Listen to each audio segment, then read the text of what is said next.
Well, hello, creatives, community, and kind folks. Welcome to RPG with DBJ. I am your host, DBJ, and today it- it's a Wednesday. We haven't done World Building Wednesday in a long time, although we're always constantly world building. Um, Pokemon and House of the Dragon?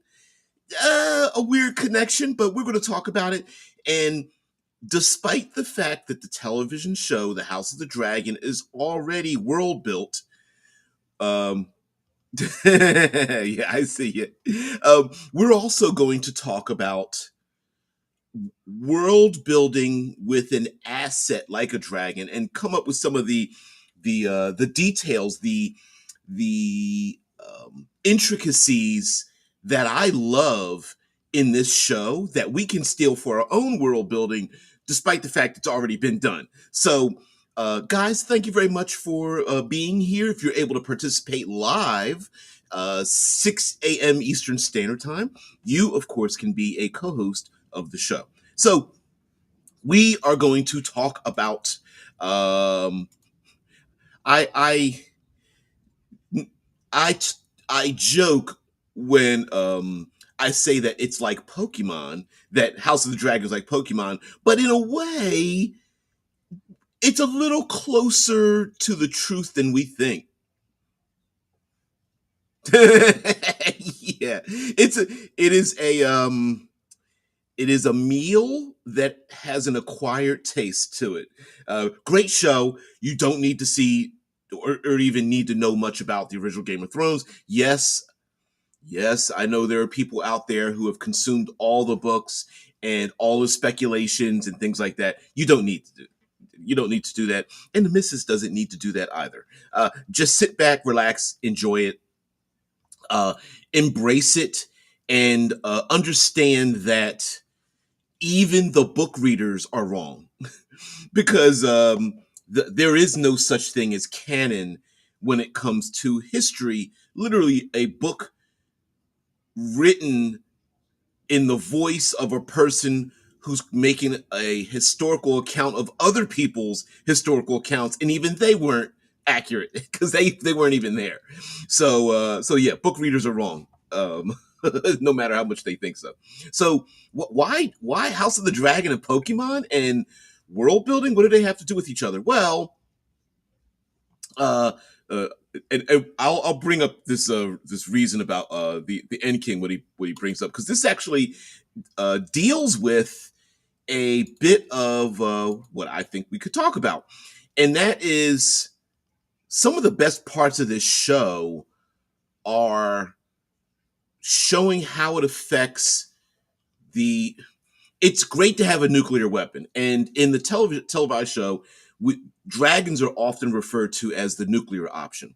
Now, yes, I understand, and we all understand that they don't necessarily mean that when the dragon shows up, it's nuclear war. What they mean is it is the biggest, baddest weapon, uh, and very few other resources exist to even combat them.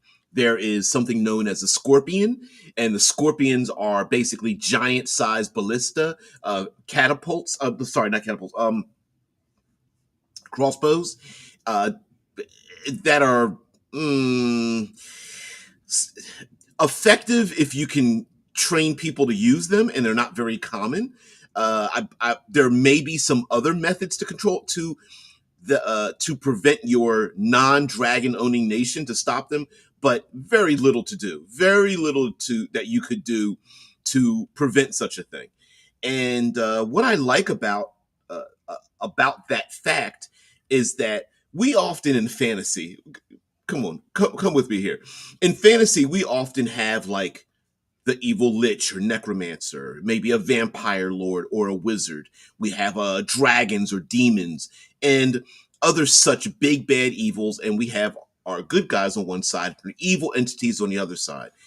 And what we have with House of the Dragon is, what if sprinkled around the world, various entities have control of that very powerful entity? Like, we often have singular the necromancer, or maybe a council of necromancers on one side, and our heroes have no access to that power level, that thing that changes the world. What if various nations had necromancers and they were fighting against each other? What if there were various nations that had goblinoid hordes, or um, demonic entities or something? Like, what if this was a little bit more widespread and popular?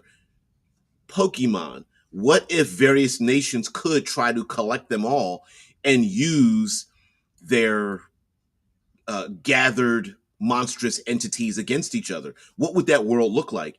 And what I really like about the show is the uh, the machinations it takes to even possess them. Like, one of my um, one of my rules that often sometimes my wife and I will talk about things, and she'll say something to the effect of, "Oh, wouldn't it be cool if," or "Wouldn't it be pleasant to own or have or possess something?" And then I respond with, "Yes, but what do you do with it when you're not using it? Like, what do you do with it? What do you do?"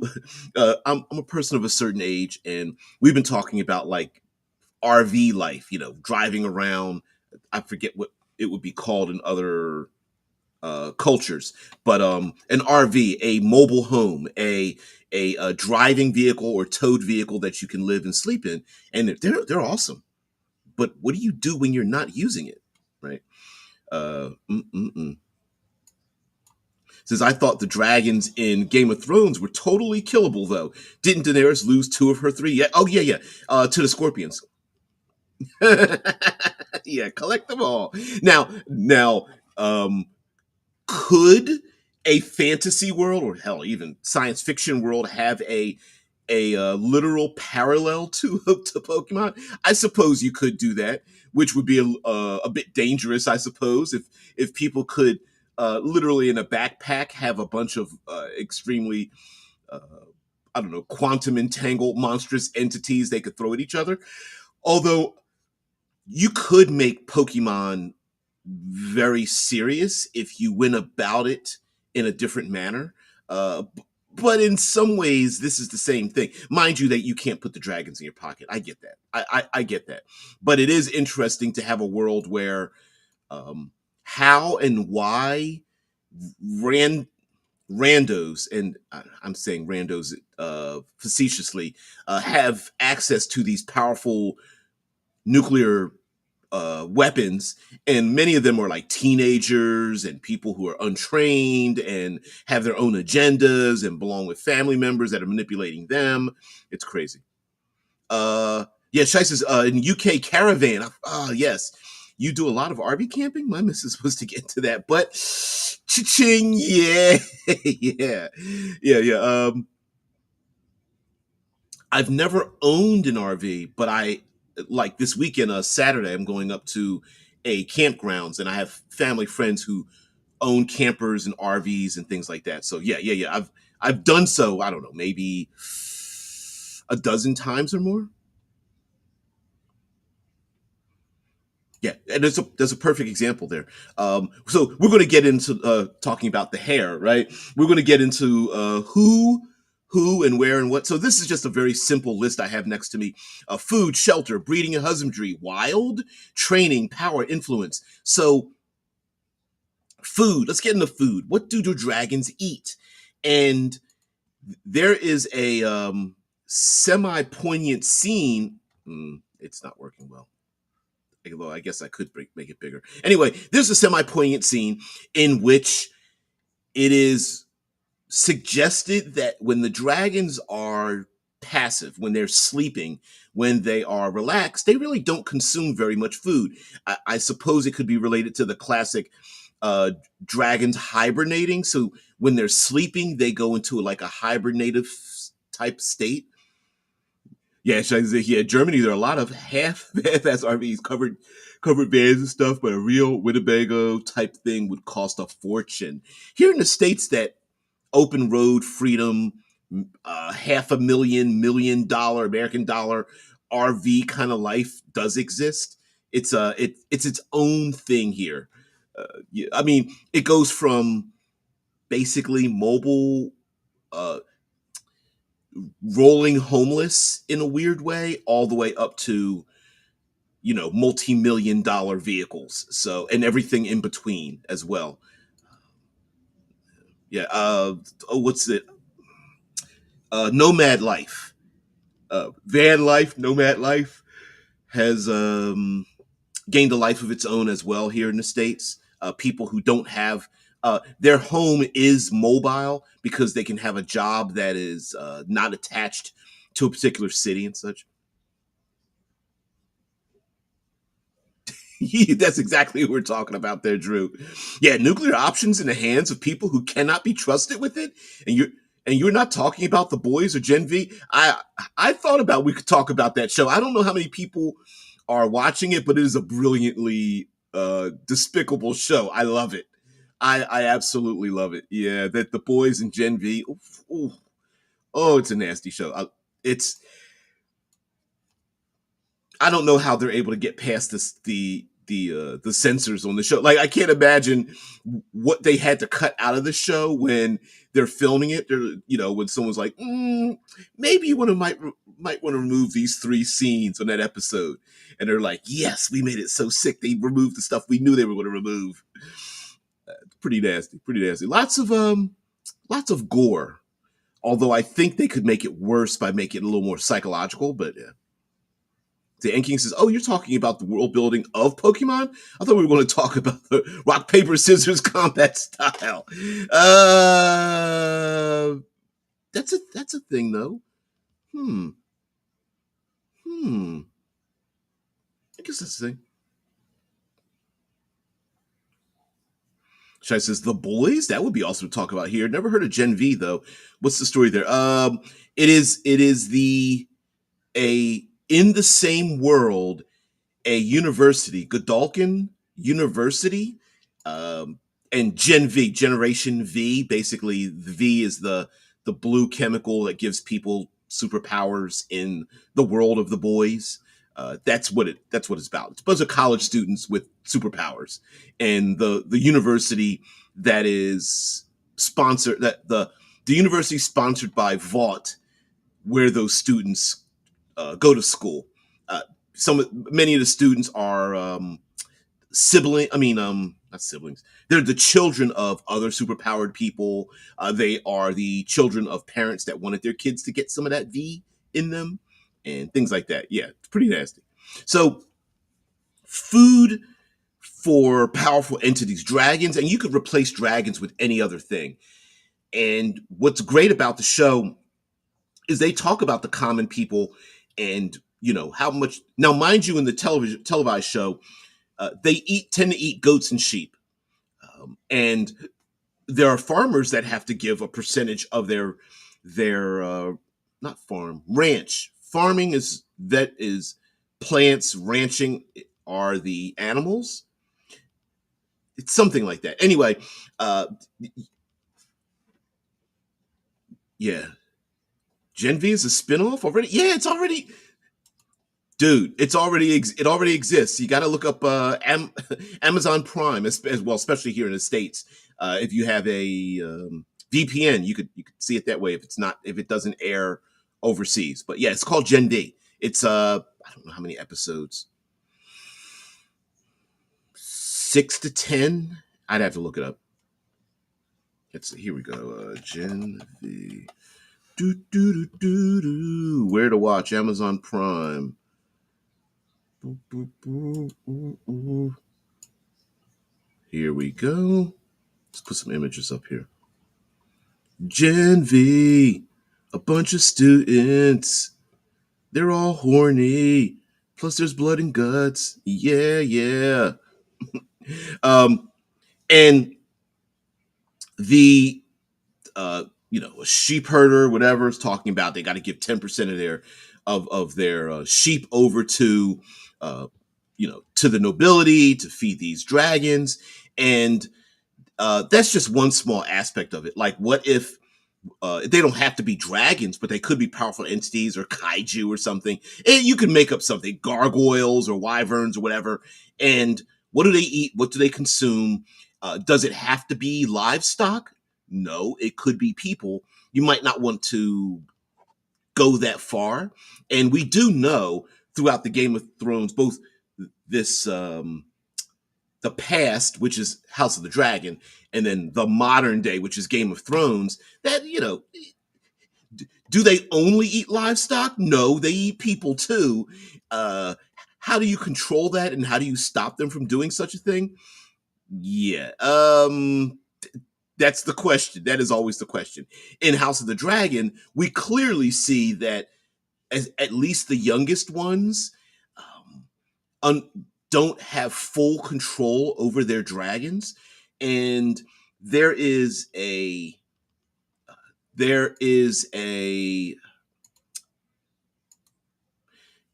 presumption in the show that makes you wonder if the emotional state of the rider or trainer, dragon rider, is linked with the dragon itself. Like, does the rider start taking on aspects of the dragon? Do they become like dragon fire filled, and do they become more dragon like in their behaviors? Some would say that the character Aemon, is it eight? Yeah. There we go. Eight. Yeah. Yes. Gen V first season was late last year. 8 episodes. Loved it. It's a great show.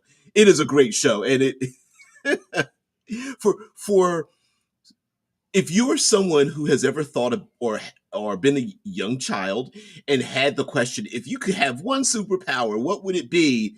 And then you get to see a bunch of hormonally filled young folk with superpowers and what they do with those superpowers. It's amazing, and there's a meta plot to it. So don't worry, it that actually flows back into the boys in season 4, and I believe season 5 will be the end of the show. It'll wrap up, which it kind of needs to, but yeah. So also we talk about dragons, like what do they eat, where do they live. It was very cool to see, I guess you would call it a landing zone for a dragon in one of these recent episodes of House of the Dragon. uh, Very fun to see that, where the dragon comes in and flies in and lands on a kind of a platform runway kind of thing, so that the riders can depart. There are even characters that have very few lines that are trainers that I suppose breed and train the dragons, take care of them, like a rancher would with their livestock, and they're able to speak Valerian. So is there special language? It seems something that is very traditional. Um, Clearly, some of the trainers are dirty and have wounds on them. So, what is the lifespan of a person who trains these dragons? And like I said, yeah, the End King says, yeah, the dragons may eat people, but they know better than to eat. Peter Dinklage, you do not eat a Peter. You don't, and especially if he's a Dinklage, you do not. Um, why do the dragons act the way they do? Are they really animals? Are they empathic? Do they sense the blood? Talking about the hair, and listen, it's really difficult to see this on the camera. My hair is going quite a bit gray. I'm, like the beard, the grays are way up here in the I've got the classic Reed Richards gray temples and whatnot, and I'm sure my locks are going to probably all go gray. I actually thought about dyeing them, just getting rid of all the black and just having it match my face. But there are characters, the Targaryens in the Song of Ice and Fire, Fire and Blood, House of the Dragon, Game of Thrones, are known to have white hair is a symbol of their blood. There is a tradition of them marrying their own blood, incestuous marriages, uncles and nephews, siblings, and things like that, to keep the blood inside. Have they acknowledged that they need to be pure blood for the dragons? They keep skirting it, but you understand that in the past that's probably the case.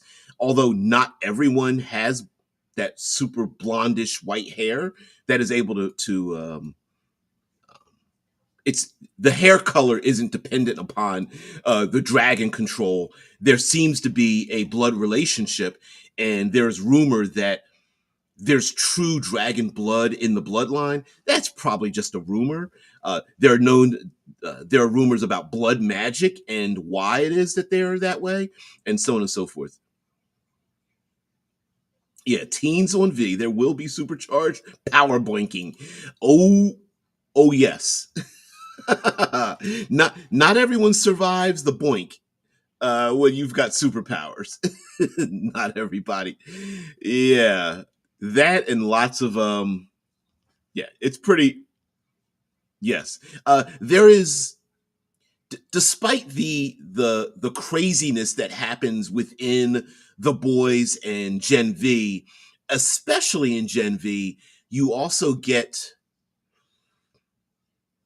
social parallels amongst young people and the superpowers that kind of physically represent the emotional state of many of the characters, their social standing, things of that nature, body image, that sort of thing. It's pretty interesting, the way they did it. Very interesting.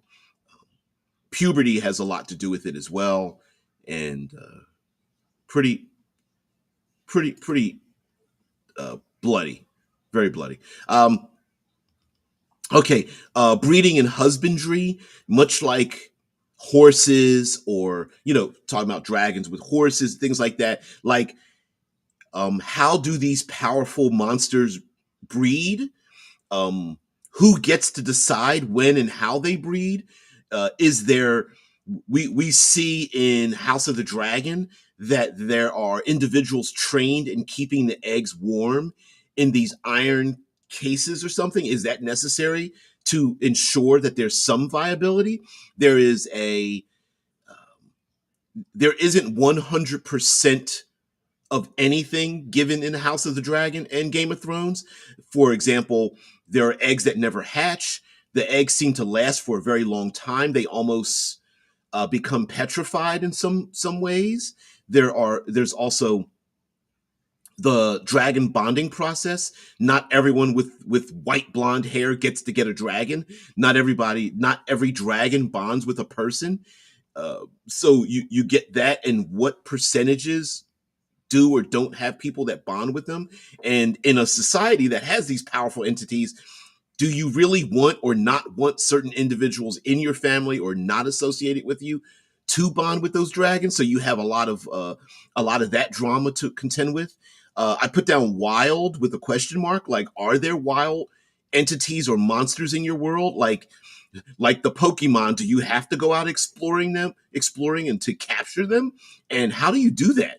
Is it through iron nets and wizardry, or incense and hypnotism? Is it through magic and rituals? How do you control them if these powerful creatures or monsters or whatever are out there in the wild? And how do you bring them in? And then who trains them? Is it one person? Is there a monster whisperer? Are there groups of or guilds that are able to do such a thing? And of course, who controls the people that supply all of this? Who supplies the food, and do you control that? Could you poison some of these monsters that exist in your world? Where do they exist? You hear them talk about the dragon pits. Who's allowed in the dragon pit? Could you collapse the dragon pit and trap the dragons down in the dragon pit? Uh, how did they get the dragons down in the dragon pit in the first place? Is it because they raised them from hatchlings to this is the safest and most likely place they would want to be because they get fed and groomed? Or is there something more that draws them down? Did society build up and grow around a grove of dragons because the dragons just happen to live there, and society spread out from it? That kind of thing. And then there's power and influence. If one or more factions, especially more factions, governments, religious institutions, criminal organizations, villages, whatever, Uh, yeah, exactly. Who has the influence? Is there a presumption of influence? For example, let's say there are innocent people who just live on the outskirts of society that it's a how do you train your dragon community? Are there other factions, nations, political entities that are saying, listen, they have dragons, we need to have some because we're afraid of what they might do to us? Not that they've ever done anything, but what they might do. And there's that real fear, right? Yeah, Drew's like, in Soviet Russia, Pokemon are training you. Yes. Yeah, I want to be trained by Relaxo. Let's put up a Relaxo up in here. Um, mm, mm, mm. Oops. Let's see. Let's see if we get an image. Mm, mm, mm. Oh, I got shoes. There we go. uh, yeah. Oh, I need a really big one. Come on, give me a big one. Ah. Anyway, good enough. It's like, yeah, yawn. Very funny. Oh, although, as humorous as this is, we don't know what personalities these monsters are going to have when they become fully grown. Maybe there is some prediction based on their color and shape and such. Like, they don't need to be dragons; they could be insectoid or any combination of predators and other types of monsters. They could be. They don't even need to be animalistic. They could be undead spirits or something. Like, different factions could control different types of undead, like I mentioned at the top. And how people navigate this world of that would be pretty interesting in terms of world building. And this doesn't even involve, like, we're looking at House of the Dragon. The war has begun in our second season, and there's a lot of skirmish wars and things going on. The dragons haven't been let loose yet. Not really. Not really. Not in the way we in our fantasy tabletop role playing realm think of dragons being let loose in the world. And yet, because the dragons exist, there's so many machinations. How much ass kissing do you have to give to the people next door to you who own dragons, and at a whim they may send them after you? And then those same people are like, do we want to send our dragons? And some are saying, yeah, hell yeah, they can beat ass. And others are going, yeah, but there's a problem. Like, have you ever seen boxers or MMA fighters? They do this thing where they slap themselves on the face really hard, and they pound their chest, and they like slap their arms and things. And the reason for that, which I've done this plenty of times myself, when you get into sparring matches and fighting and things of that nature, it stings the body. And what you're doing is you are prepping yourself for the impacts that are going to come. And when a person lets their greatest asset, their greatest weapon, hit you and you still survive, even if it stuns you or whatever, you go, oh, I could take that. And that's why a lot of times in like boxing and MMA, you'll see somebody get really rocked by something. They stand, shake it off, and they go, okay. And they do that classic, like, come on, bring me some more. Come on. Yeah, we can do this, right? And it's because it's like, oh, if that's the best you've got, I wasn't. I don't know why I was scared. That's the best you got. Sometimes there's the fear of the thing is greater, has a greater influence than the thing that happens. And as a kid who was picked on quite a bit, and gotten his ass kicked a couple of times, a couple of three or four, it's like at a certain point you're just like, yeah, I'm not really scared anymore because I know what this is going to feel like. So I'm not worried about everybody. I'm just worried about you. I wish I still had my old dented metal lunchbox that I smashed a kid in the face with. God, I wish they didn't pull me off of that kid. I, mm-mm-mm. That would have been my school shooter moment had I had a firearm, because I hated those kids. The End King says, for dragons specifically, if I was running the game, I'd say you need to show you can communicate with the beast somehow through kindness or strength, whatever comes natural to your character. And communication might make, like, there may be uh, a feedback loop. So we've seen, what is it? Save the cat, kick the dog. We've seen character development done very quickly in media by showing how someone treats an innocent. So there is a mantra in media, script writing, and that kind of thing, which is called "kick the dog, save the cat." And very quickly, you can find out whether you like or hate a character by how they treat an innocent, usually an animal, um, or an individual that isn't innocent, a child, someone elderly, or someone who is a character who participates in a lifestyle that also influences the innocent. School teacher, nurse, um, rescue, caretaker, foster parent. Those kind of characters are very quickly like, oh, I'm supposed to like this person because this character is empathic and they're clearly engaged in a selfless endeavor. And we quickly, and then there's the opposite. It's the kick the dog moment. It's the, this person is about to backslap a small child or something, and we instantly know in this character, ooh, it's the John Wickism of a of character development, right? This character literally caused the death of a dog. Him and all their cronies are deaf.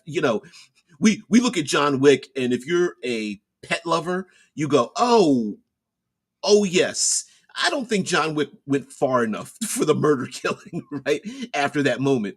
And while, yes, we understand that the dog also represents the loss of his wife, whatever, la la la la, we don't care. This guy calls a death, not just a dog, but a cute puppy. Your ass needs to die. And a 2 hour movie isn't long enough for us to show that kind of, murder killing, right? The End King says, I could see a barbarian wrestling a dragon who is shocked at the audacity.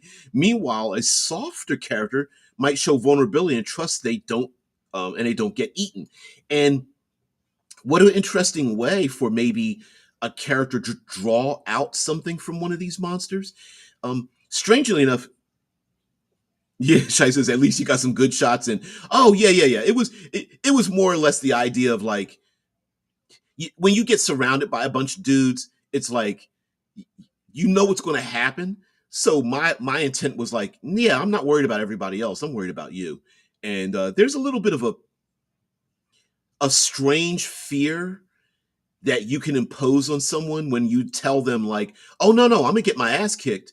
I'm just not worried about it, right? Like I'm not worried about all these other people. I'm gonna focus my attention on you and get my hits in on just you in the crowd. You better hope they pull me off you because I'm, that kind of thing. So yeah, I mean, I know this sounds a little bit strange, but you don't really need to do that much modification in most role playing games, especially role playing games that deal with a lot of like magic and extraordinary capabilities to embody dragons. And they don't need to be a dragon, but a powerful entity, external entity that represents what the player character can do. So, like, hey, I cast Magic Missile. Well, maybe you don't cast Magic Missile.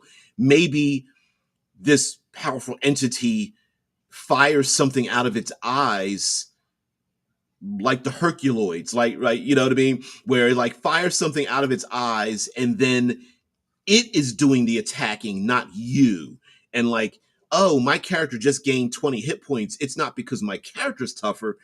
It's because this other entity that I am bonded with is tougher and gets in front of attacks and things like that. I mean, you could you could state the relationship between like the dragon riders and the dragons themselves, that they kind of become one and the same when they're riding on the dragon.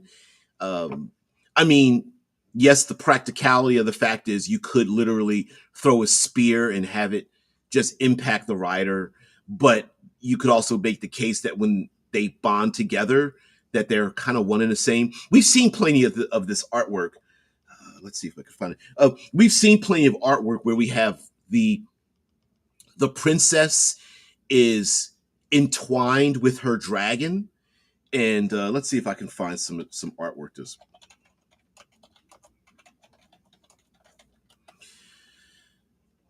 Let's see, images. There we go. I just typed princess and dragon art, and there's plenty of like the giant dragon that has wrapped around the princess kind of thing, where were you to um, bring any kind of art station, definitely some art station stuff. Were you to bring any kind of attack against the fragile individual that's bonded with the dragon, that the dragon would absolutely step in the way. So yeah, there's plenty of that kind of artwork and such. And there's also the danger of it as well, right? Like, oh, here's this innocent person. Oh shit, they're best friends with a what? You know. Yeah, there's like here's like a little deviant art image, deviant art station type stuff. Very common. Very very. What's the other term for it? Iconic, I guess would be a thing. Let's see what our co-hosts have to say. Sorry about that, guys. But I like your idea here, N King, because I left the comment up about the barbarian wrestling with the dragon, or a character showing a softer side. In a way, House of the Dragon did show that in the first season. We have Aemon, the kind of nerdy outsider character who ends up losing his eye, and he goes and tries to bond. Not tries. In his mind, he's like, what do I have to lose? And bonds with the biggest, baddest, oldest dragon in the countryside and wins, right? The dragon's like, tries to intimidate this little child, and maybe the dragon was a little bit lonely as well. Could have been mourning the loss of its bond, and has stepped forward. Even in House of Dragon, there's I don't know, Sea Smoke or whatever the name of the dragon is, and a character points out like, oh, that dragon is restless because their owner isn't around, that kind of thing. Drew says, I find it interesting how the subverted that kicked the dog thingy is in Fallout, with the ghoul hurting Four, yep, but later healing her, and then we also get to see he had a dog in the past. And we also in the show, he uh uses a method to bring back the dog, and we see the ghoul with the dog later on, right? And it kind of it is that kind of kick the dog moment, save the cat, where we don't like the character because he basically kicks the dog, and then realizes he's not like, and then you realize that okay, he really likes that thing.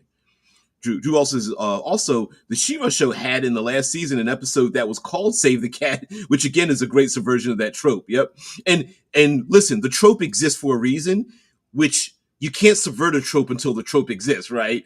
So, and we get it. Some of us that understand tropes, we kind of grin. Sometimes it's even subconscious, and we go, I see what you did there, because we know that they subverted that trope in the first place.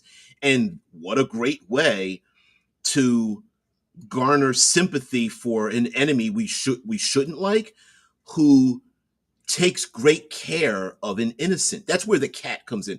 The kick the dog, save the cat trope is you have a character who is caring for an innocent, and that innocent life is one that has complete trust, um, and is vulnerable to the world. And a character, the bad guy that really loves their pets and takes care of them and will sacrifice for them, we could garner some sympathy for that particular person. Now, yes, there is the bad guy in 007 that is always stroking his cat on his lap and stuff like that, but we're still supposed to hate him or whatever. But I was thinking that. Never played the arcade game. Never played the arcade D&D game.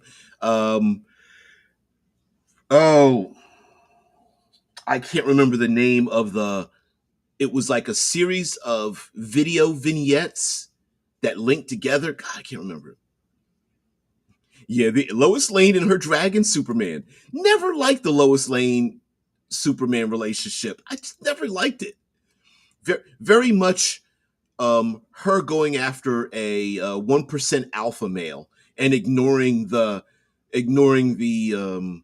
perceived simp like individual that she works with. If I could blend some common parlance into that relationship. Lois Lane often abuses that relationship too. Like he's not busy saving other hundreds of thousands of lives. She's just like, I'm gonna jump off this roof and see if he shows up. Drew says dragons are a much better symbol for chaos. I think Doug Burton should have went with them in the Heroine's Labyrinth instead of the Black Swan, which I kind of agree with, which I associate far more with science. I don't necessarily associate the Black Swan with science. I think maybe also um, I think I understand where he was coming from, but I do agree with you that instead of the Black Swan, it could have been the dragon or the awakened dragon or the lashing tail of the dragon or something like that. Because you are correct. Dragons are known to be in nearly every culture, every historical account from cultures around the world. Dragons also represent all of our fears: greed, anger, um, hostility, unbridled greed and aggression and jealousy, all of the predators combined together. Predators that fly, like hawks and birds and bats. Predators that slither, like lizards and snakes. Predators that hunt, like canines and feline style predators and things like that, all combined together. So yeah. Oh, and Kings, you're so kind because I don't do that at all, do I? I don't even ask for things like super chats and all that kind of business. But listen, you're spending your valuable time. What would I like? Beseeching you guys for even more stuff isn't necessary. I just appreciate you guys being here. Shai says, "Okay, just wondering about the D&D arcade game because the red dragon was like 100 feet tall, larger than the screen. All the other dragons were not that big. Weird. I never wondered about that. Although the back of my mind, I always wondered, like, could you really defeat I mean, like, if a dragon is that big, we see some of the artwork dragon with the knight going against the dragon. Like, it's pretty ridiculous that a knight in armor could go up against a dragon like this. Let's see, knights versus dragons, and let's get some artwork up in here. Imagery. No, let's see. Nope. Let's go. Let's go with Dragon Riders and some imagery here. Yes, I know How to Train Your Dragon. A ton of that stuff comes up. Yeah, let's go to ArtStation. So, uh, going back to my RV alliteration, mobile home caravaner alliteration. Think about if there is a powerful, very influential, powerful entity, power, or something in your world. Think about who has access to it. Is it random? Is it just by blood? Is it by we see this in our media lots of times where in Dune the Bene Gesserit have power, but it's only related to the women and actually a chosen women in that case, right? And Paul Atreides is our special snowflake who is he's kind of the Mary Sue character that basically gets a little bit of the best of all the people that is in his life. If you really take a look at sorry, Paul Atreides, side note, Paul Atreides is very much a Mary Sue character because every person in his life that has taught him, he gains the best attributes of that individual up until the very end. If you take a look at the movies, the most recent released movies, he gets the benefit of that. His dad is royalty. His mom is a Bene Gesserit witch. He joins the Fremen. He gets all their skills. Gurney and Duncan, he gets all of their skills, and one thing after another, he literally gets all of their capabilities. So yeah, no one ever talks. Everyone talks about Ray being a Mary Sue, but nobody talks about him. But I will say that Caravaner, there's a reason why I say this. very awesome to think about what happens when people own dragons. And dragon is a word that I'm using in place of any other powerful magic, elementals, giants, other monstrous entities, ghosts, undead warriors, demons, whatever's in your demons and devils, mutated creatures from um, the great beyond, elder things from the deep ocean, doesn't matter. A blending of all of those, maybe monstrous mutated animals that are controlled and manipulated by your in your world building. But whatever the case may be, it's very amazing for us to imagine people using them. But what happens when they're not? And Game of Thrones, House of the Dragon is at its best, not really when the dragons are around. It's the threats, veiled and not so veiled, of people talking in rooms. And when that language, that script writing, these actors and their face acting even go back and forth, and they are literally doing an amazing pickleball match where it's back and forth and back and forth and back and forth, and you get to see this. It is an amazing um, a display of skills by very creative creators and people who are able to um, exploit the machinations, because they are absolutely relying on our memory and our knowledge of these characters and their motivations, and our belief that these characters are acting in the interests of those particular characters, whether we like those characters or not. And it's an amazing thing to see. And in our own world building, who controls these monsters? How are they doing it? Hey there, the real Michigan news. Really, really, the real Michigan news. As a person broadcasting from the Ohio Valley, you're gonna bring your foul language here. I'm just joking with you.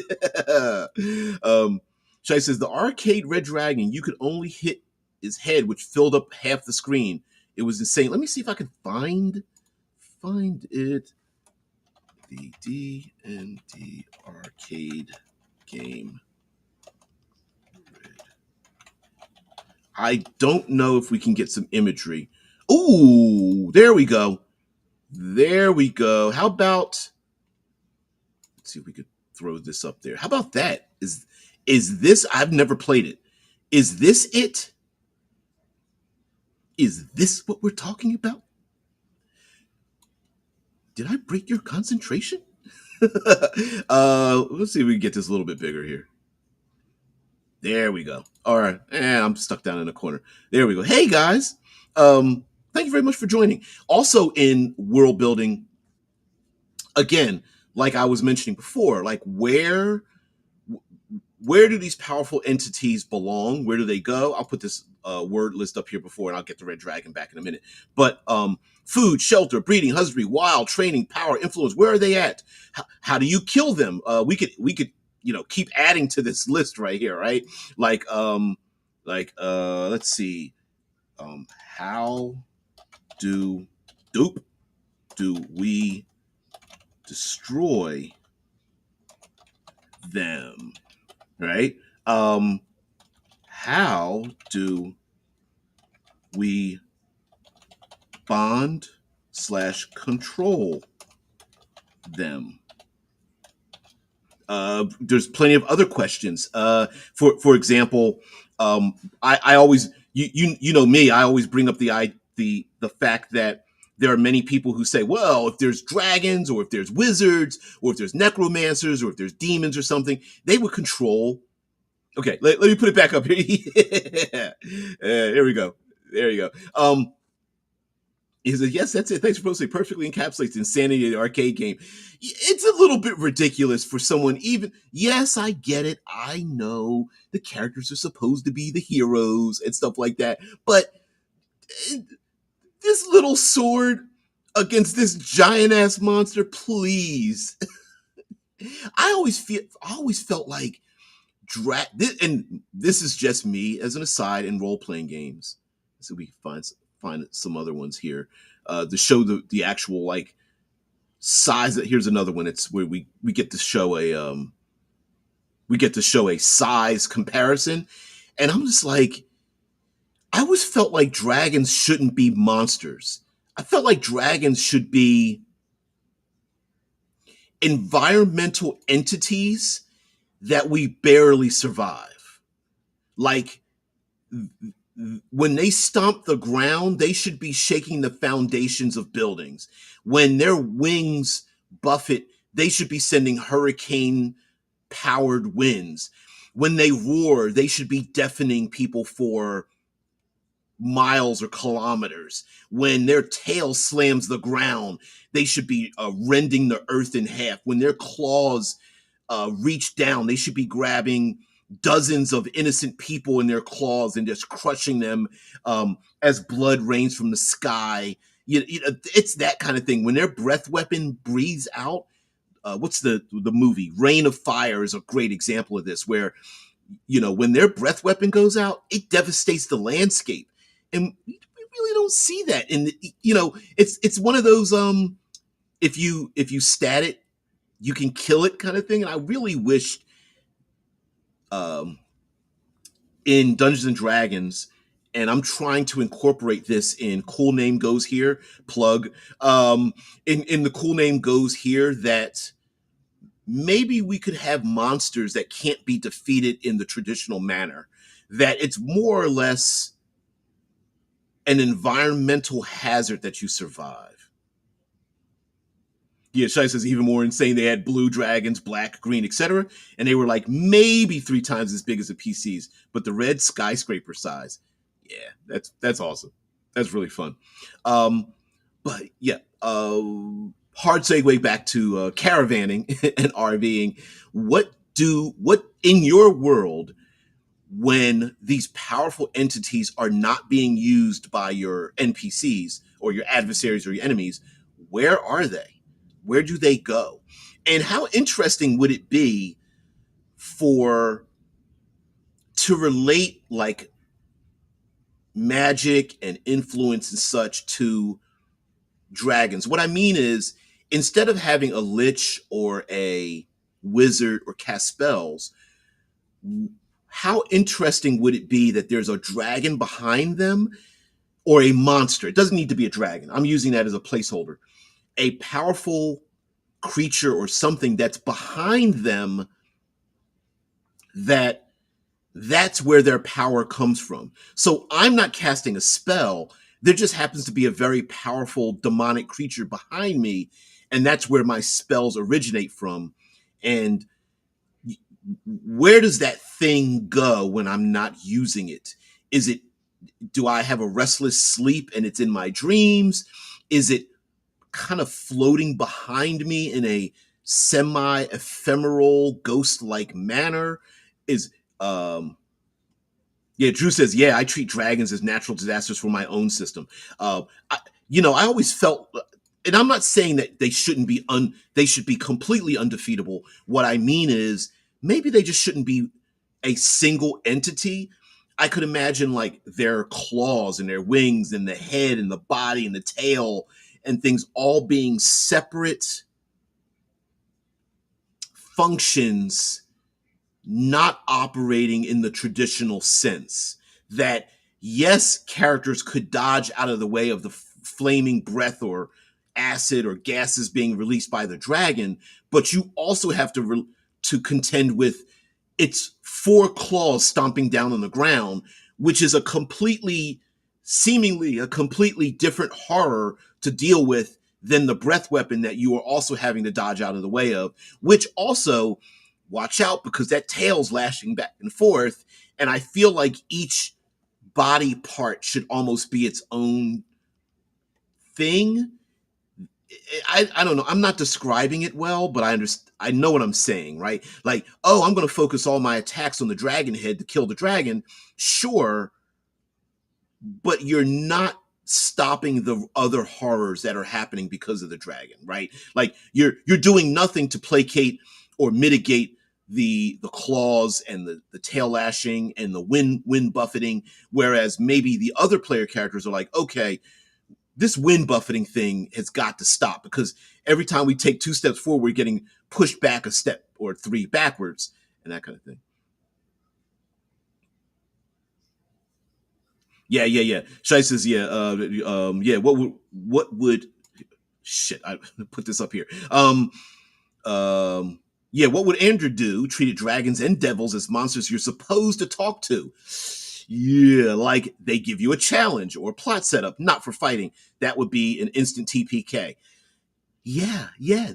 I mean, not originally, many of those type of monsters, and I'll even throw in some of my favorite lieutenant monsters like Naga, Rakshasa, mummies, um,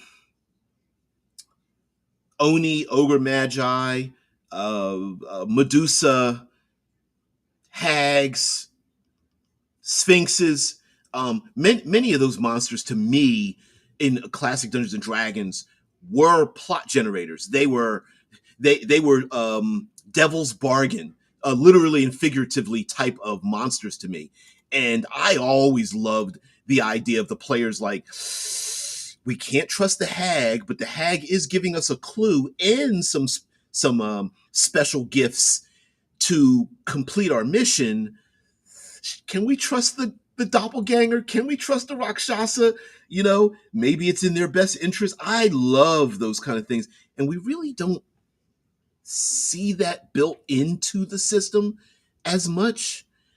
Heck, even the higher class giants, cloud giants, storm giants, were for me effectively plot givers, quest givers.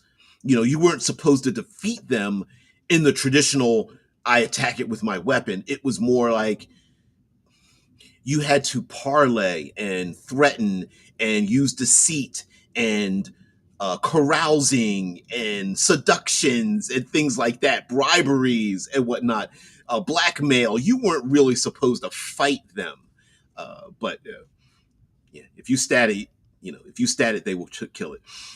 Yeah, like the dragon is so much more intelligent than any person. They are not even interested in killing you. They might just want to use you for something. Exactly. Which is why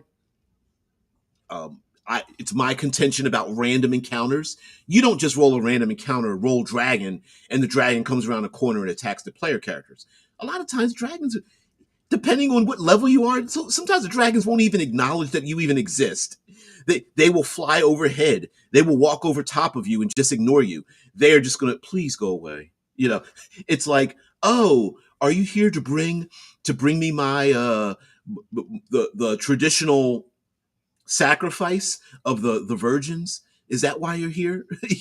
They these dragons should be so powerful that for them to exercise any kind of energy to get rid of you is their loss and bringing themselves down to your level. Like many of them were like, I'm not even going to kill you because I already know you're dead. That's really kind of how these dragons think, right? Like, I hear your mouth moving, but mortal being, you're already dead. You just don't know it yet. And you're dead because I allow you to continue breathing. Oh, look at that. Your heart beat yet one more time. I love it. I love playing with you like this. Because at a certain point, when I'm not listening to your words, I'm going to stop that beating heart and your flexing lungs. Yeah, yeah, I'm going to do that.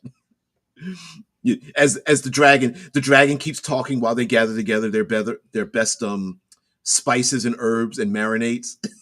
They're like, oh, let's see, get together a little bit of Hawaiian sauce here, get some paprika and some sage.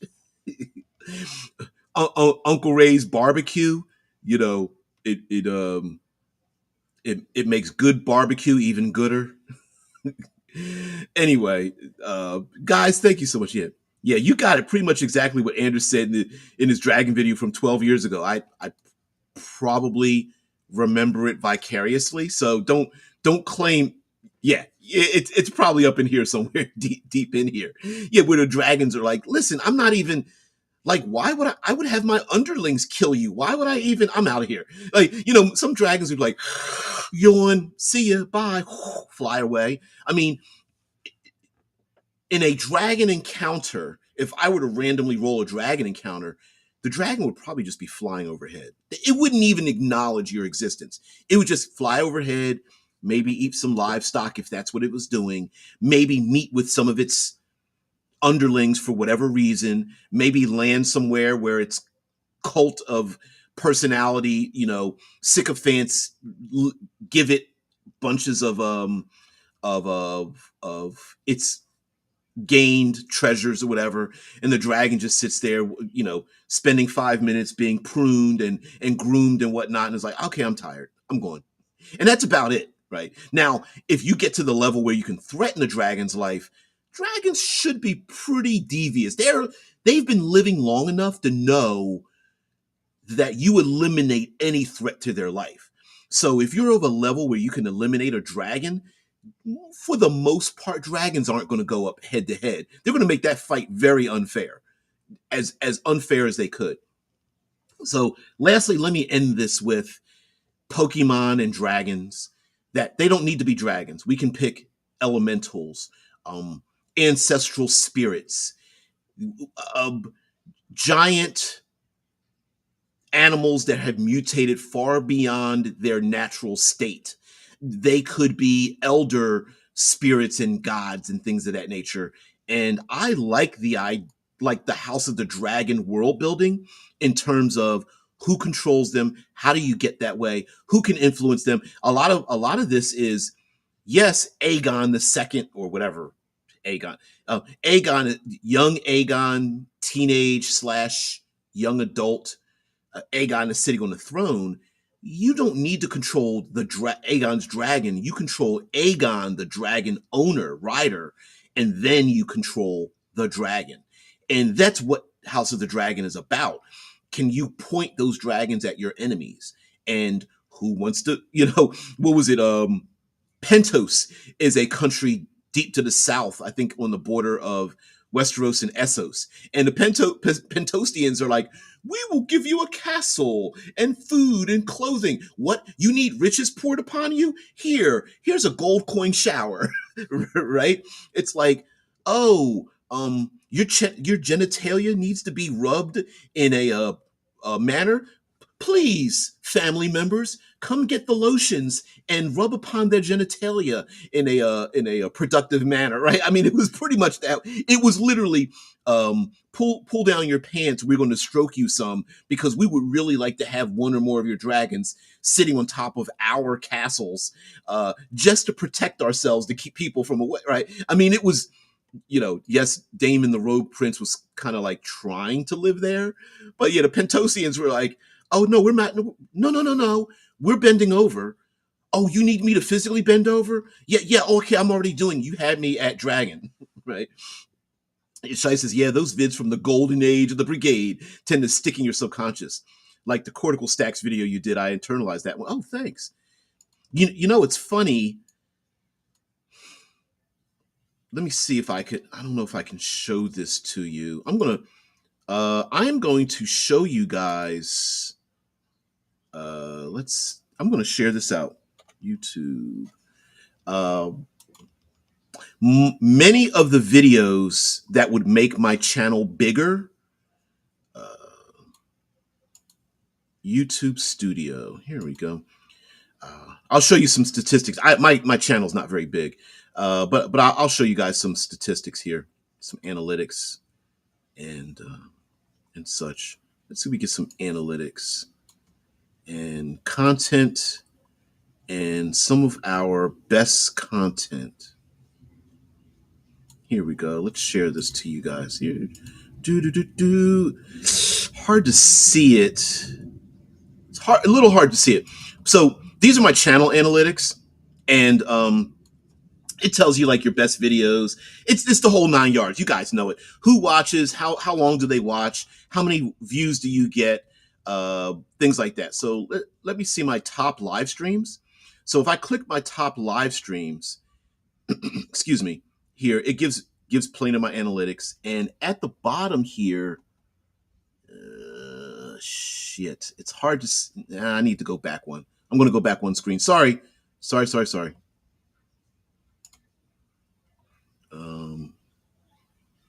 No, let's go back here. No, no, no. Why? Oh, let me close this out. So, sorry.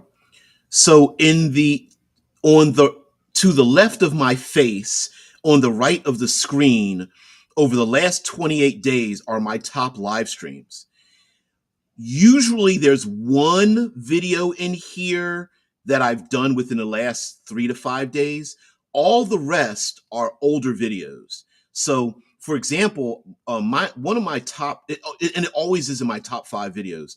I have a thumbnail that just says the giant word Y, and then there's level up advanced fifth edition, like Y pick A5E, level up advanced fifth edition, and it always gets tagged.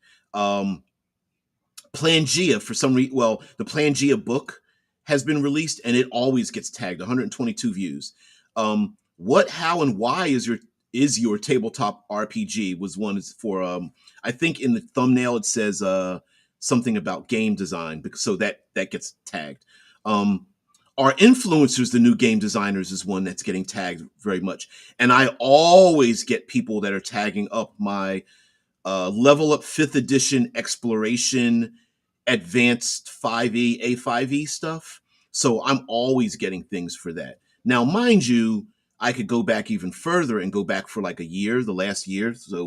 Um so the last 365 days, again, Pangea 2000 views, my Y pick A5E. Two of these are exploration for advanced fifth edition, and then Eclipse Phase Altered Carbon.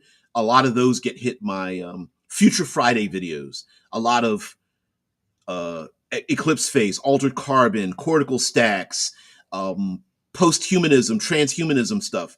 It gets hit a lot more. So, yep. Uh, fun stuff, fun things. Streets of the D analytics. That's what we're here to work on. Are we? Because it's a little boring sometimes. If you're being sarcastic, I agree with you, and if you're being true, I also agree with you. The Real Michigan News is indeed the Real Michigan News is just here to get the metrics up. Oh, that's very kind, but we this is an unscripted show. Think of it as like the hour before or after our gaming session. And thank you very much. Yeah, feed the algo, the monstrous algo. Who feeds the algo? Why feed the algo? Who trains the algo? Where does the algo go when the algo is not here? I don't know. You have to say it that way. You have to have like that that little bass in your voice, a little bit of arrogance too. Throw that little arrogant spice on there. The algo needs being fed. Who here amongst you will feed it? Who will give their lives to the algo? Anyway, yes, there's plenty of videos that I guess I should be doing. And for a very successful YouTube channel, you follow your algorithms deeply and then try to feed into them. That's why you see a lot of the Watsy's going downhill, the hate videos with the thumbnail with a big giant arrow and googly eyes and things like that. So yeah, since those are accounts of side projects I started 10 years ago, back when you could just make a YouTube account without doing all kinds of stuff. Oh, thanks. Yes, bring out all your side accounts and have them join as well. I really appreciate that. That is why I cannot understand why some people try to make clickbait videos with super vague titles. Um, it's a balancing act, right? Like what's so amongst these.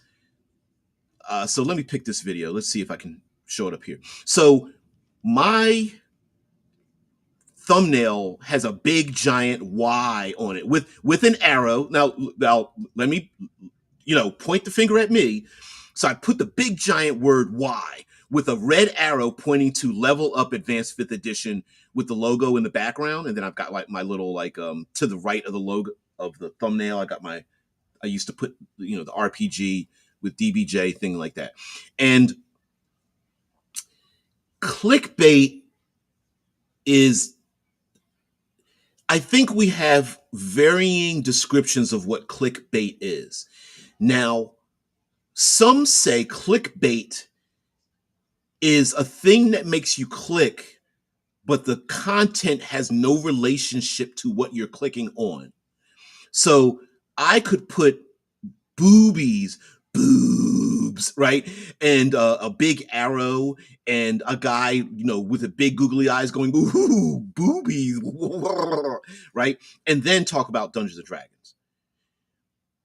But the video, I am literally talking about like why you should pick Level Up 5th edition, or rather, it's like, well, why should you, or maybe you shouldn't, and things like that. Now, mind you, I worked on the game, so I'm biased, right? So that has part of it as well.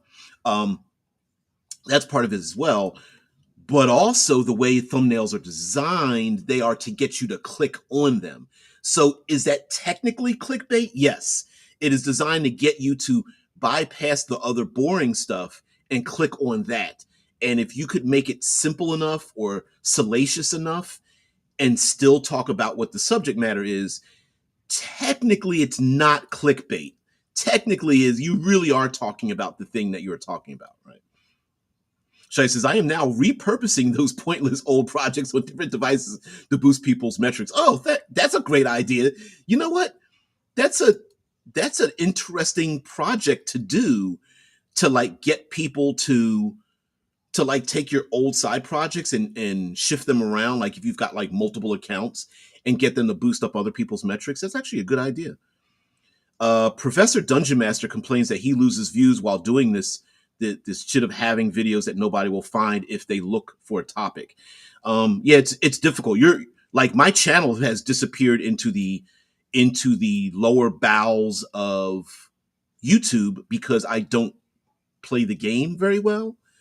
Well, I don't play it, and I don't want to expend the energy to do that, and I'm not here to like hate watch stuff and whatever. I haven't watched the development of 2024 Dungeons and Dragons in months, so I don't even know what the rules are going to be. And I'm a Dungeons and Dragons fan because of growing up with it, but I just don't have any interest. I'm just like, I don't know. I don't have any interest. As I am sick of all my favorite YouTubers getting algorithmically throttled. So I'm doing a little experiment to see if I can make a teeny tiny little difference. Yeah, oh yeah, I've been throttled. I've got 2,400 subscribers, and I bet less than 1/10 of them see me post videos, and I post videos 5 days a week for the most part. And I bet I never come up on their feeds. I bet they're just algorithmically, I don't match up to the people who literally subscribe to me, which is weird, that they would do that. So yeah, channel analytics is a thing. Like, for example, if I go to audience, this is my audience, and there's like a little scales here about returning viewers versus new viewers. And if you slide back and forth, it'll tell you like, oh, 38 returning viewers and 35 new viewers, and how long they watch videos and things of that nature. For example, here, videos growing your audience, and it has a bunch of my videos, and it'll say like new viewers who returned. And this one is moderate. What is it? Resistance to removal of traditional TTRPG staples. And then a lot of these are just like low.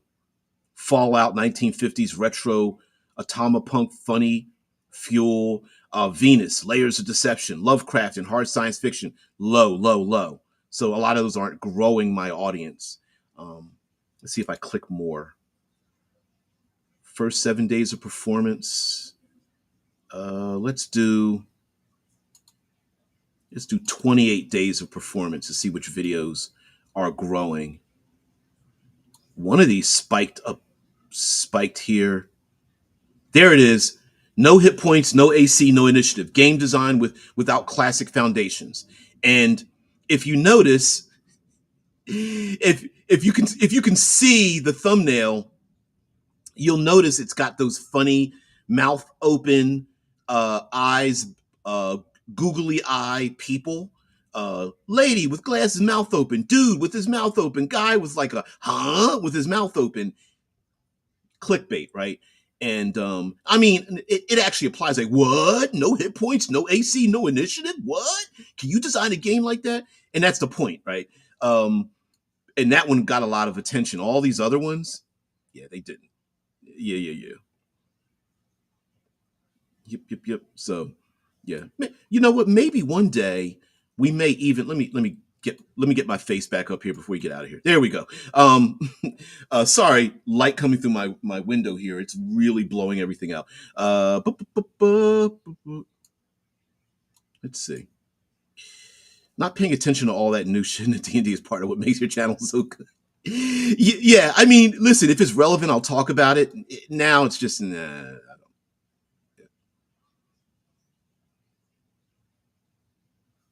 Oh, you do get notifications. Okay. Drew says, I think that you, DBJ, could make it easier for your audience by having your videos announced longer in advance so that people can mark them as something they want to get up early for. You are absolutely correct. A lot of times I'm making a thumbnail literally like 5 minutes before the show goes live. That it's funny, but yeah, I do that. I used to do them a week in advance. Remember back in the day, Monster Monday and Trope Tuesdays, World Building Wednesdays, Third Pillar of Exploration Thursdays, Future Fridays. I remember doing all that stuff, and I used to do them a week ahead of time, and we would do a whole week of the same subject. I can go back to that. Yeah. Paul says the trouble is sharing your stuff on Facebook doesn't help because 99% of my Facebook friends don't give a f about RPGs, and the ones that do aren't hopeless YouTube addicts like me. Yeah. Says, I mean, Heath Table Talk is in the middle of the night, but since I know days ahead what to expect, I can make a decision to try to catch them live. Yeah, maybe, not maybe. You are absolutely correct. I actually kick myself a lot of times like, man, I should do this more, get everything together more often so that we know what the subject matter is going to be. But I give myself far too much leeway to be influenced by things that come up. But yes, you are correct. I should have a schedule. And that way, at least someone goes, oh, I can tune in or not tune in. Because I don't mind if people don't tune in. It's just like, you're free to do whatever the hell you want to, right? So you are absolutely correct about that. So let you get the F out of here. You guys have a great one. We will be talking about Independence Day, which is technically tomorrow. Here we have something called Red, White, and Boom. 500,000 people get together to watch fireworks and things like that. We'll talk about that. Yeah, Heath Table Talk might be where gets to talk about House of the Dragon. I'm going to listen to that today. So, guys, have a great one. Thank you very much for spending your valuable time here. I really appreciate it. I hope I can make change in return. Guys, have a great one. I'll see you later. Peace and tranquility. Bye.